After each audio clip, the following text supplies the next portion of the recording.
Toastmaster, fellow Toastmasters, and welcome guests. Allow me to present to you what led me to begin smoking, my journey in smoking, and how I remain a non-smoker today. I began experiencing the addictive effects of nicotine while I was just a cute little fetus in the womb. Were you a cute little fetus in the womb experiencing this too? As a child, I remember my mom, brother, and sisters smoking in the home. That smoke was toxic. My father, someone I admire, quit several years before I was born. They were everywhere, those smokers. Restaurants, cars, even movie theaters, for goodness sake. Do you remember those ads on television with the guy and the girl trying to be cool like the Marlboro Man? I remember the Virginia Slims woman saying, "No right to vote?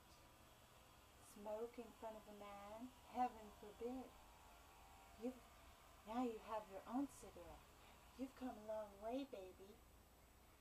At age 14, I wanted to be grown up, so my friends and I began smoking.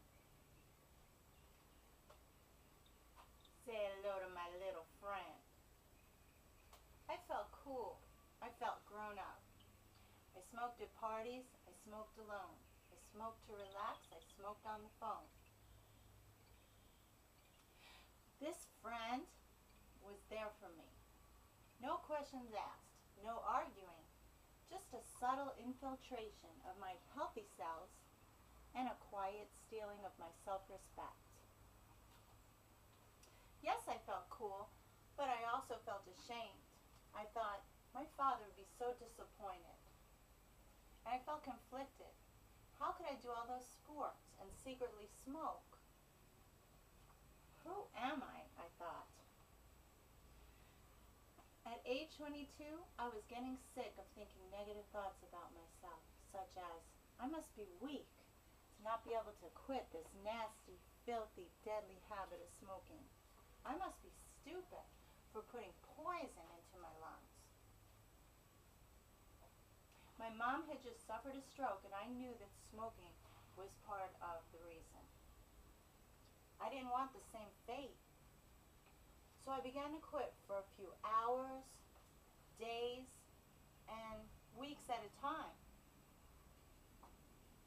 However, this quitting went on for 6 years. You see, I would sit on the porch with my husband and we would smoke cigarettes together. So when I started to quit smoking, it was frustrating for me to see him smoking. I was sucked back into the habit like the smoke I sucked into my lungs. Finally, my friend Karen, who is a nurse, found the Fresh Start support group in Stewart and urged me to attend a meeting. I liked that meeting right away. And on February 5th, 1995, on my father's birthday, I quit for good.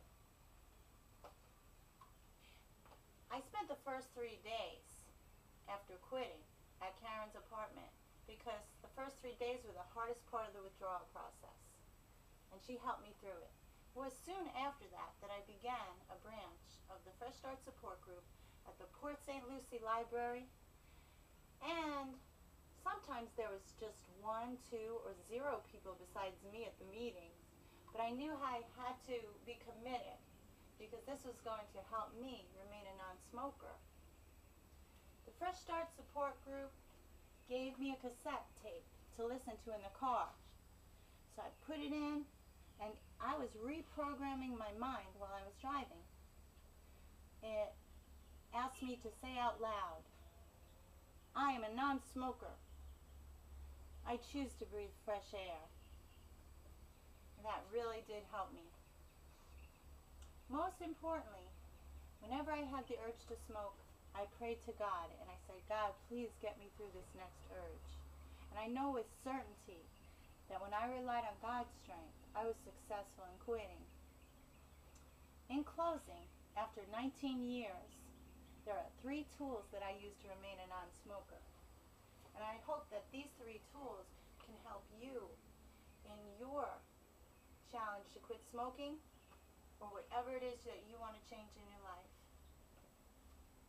I remember that Christ gives me the strength to do all things through Him. I silently pray for people who I see smoking. And I count my blessings, which include feeling healthy and having energy, not having a fear of lung cancer or heart disease, and knowing that I can be a positive influence in others' lives, including myself. Mr. Toastmaster,